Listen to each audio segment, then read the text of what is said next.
The Tiger King tells the story of Maharaja Shri Jilani Jung Bahadur, the ruler of the Pratibandhapuram kingdom, who was obsessed with hunting tigers. The story is set in a fictional kingdom during the British colonial period in India. The Maharaja had a peculiar belief that his longevity was directly connected to the number of tigers he killed.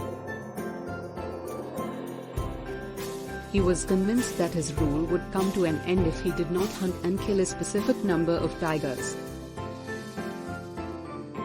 This belief stemmed from an astrologer's prediction made at the time of his birth.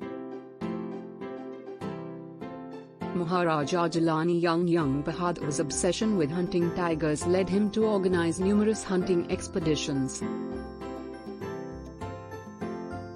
He employed skilled hunters and equipped them with the best weapons and tools to fulfill his ambition. His ministers and courtiers, however, were concerned about the dwindling population of tigers in the kingdom due to the Maharaja's relentless hunting activities. One day, while hunting in the forest, the Maharaja came across a tiger that had just given birth to 3 cubs. The tigress attacked the Maharaja in defense of her cubs, but he managed to kill her. The Maharaja then noticed the cubs and decided to take them back to his palace. The 3 tiger cubs were raised in the palace under the Maharaja's care.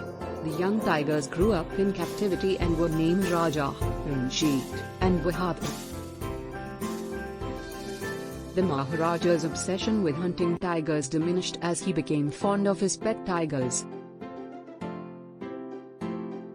The news of the Maharaja's pet tigers spread far and wide, and people came from distant lands to witness this unusual sight. One day, a British officer visited the kingdom and expressed his desire to see the Maharaja's tigers. The Maharaja was delighted to show off his prized possessions. However, as fate would have it, Raja, the largest and most ferocious of the 3 tigers, attacked and killed the British officer in a fit of rage. This incident became a matter of great concern for the Maharaja and his ministers. They feared the consequences of a British officer's death, and the Maharaja's ministers advised him to find a suitable scapegoat to protect himself and the kingdom from the British wrath.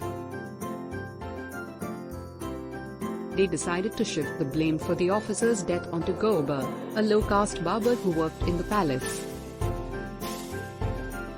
Goba was an innocent man, but the ministers convinced him to take responsibility for the incident by promising him a large sum of money and security for his family.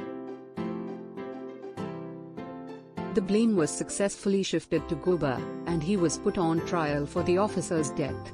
The British authorities accepted the scapegoat theory and sentenced Goba to death.